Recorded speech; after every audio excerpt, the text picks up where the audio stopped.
Hey Nash, what should we make? Well, Tim, I know I can't eat it, but since you have to make all that fudge to give out, why don't you show everyone how to make our famous Frickin' Good Fudge? All right, let's make our famous Frickin' Good Fudge.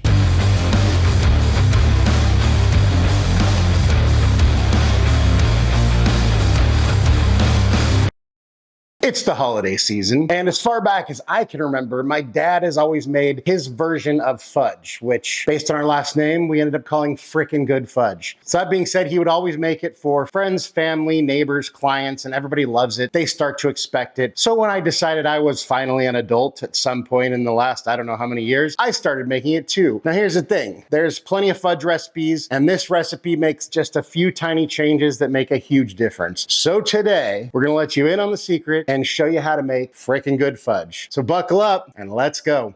All right, so in a very large pot, so I'm gonna be making a quadruple batch. You can divide that by 4 if you want a single batch. A single batch is gonna make you about 3-ish pounds of fudge. A quad batch is gonna make 10 to 12, depending on how heavy your pour is. When I say a pound, they come out to about a pound. We're just gonna pour them into tins, perfect to give to people as a gift during the holidays. So we start with 6 sticks of butter, 12 cups of powdered sugar. So I did say there's some minor tweaks on this. The first 2 ingredients are the 2 most important tweaks. Butter instead of margarine, powdered sugar instead of regular granulated sugar. The difference with both of these is it gives you a smoother, creamier, just better tasting fudge. So there you go. Those are the secrets. And 22 ounces of evaporated milk. Make sure you get evaporated milk and not like sweetened condensed milk, because there's a big difference. Now we kind of combine all this a little bit.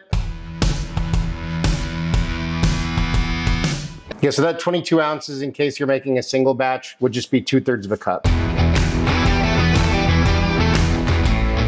Then we turn the heat onto medium and we wait till this starts to come to a simmer and then a boil. As everything starts to melt, you just want to stir it fairly regularly. Make sure none of your sugar burns and keep an eye on it, because once it comes to a rolling boil, then the fun starts and we have a lot to do in a short amount of time. As soon as you start to reach a rolling boil, set a timer for 4 minutes, and then we stir constantly for that whole 4 minutes.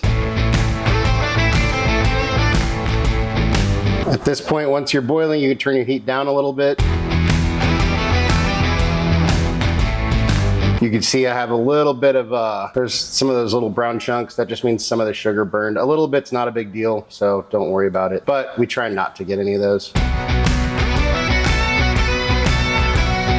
As soon as your 4 minutes is up, kill the heat. We add 3 pounds or 4 of the 12-ounce packages of semi-sweet chocolate chips and 28 ounces of marshmallow cream or fluff or whatever, depending on where you live, I guess. And there's no good way to get this shit out of the container.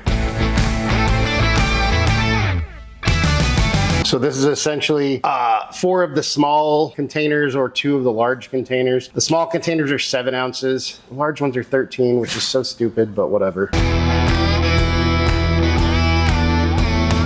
And then we just sort of start to try to incorporate.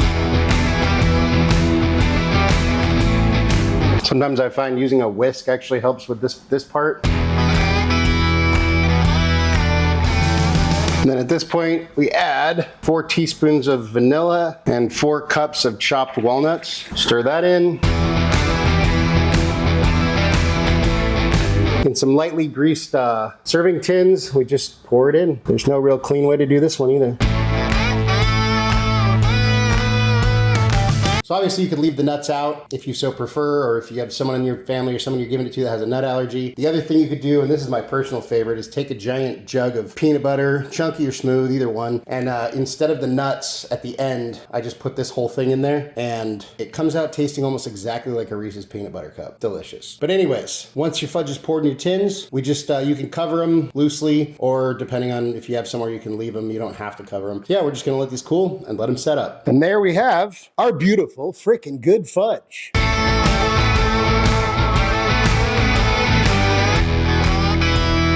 Time for a bite. Cheers.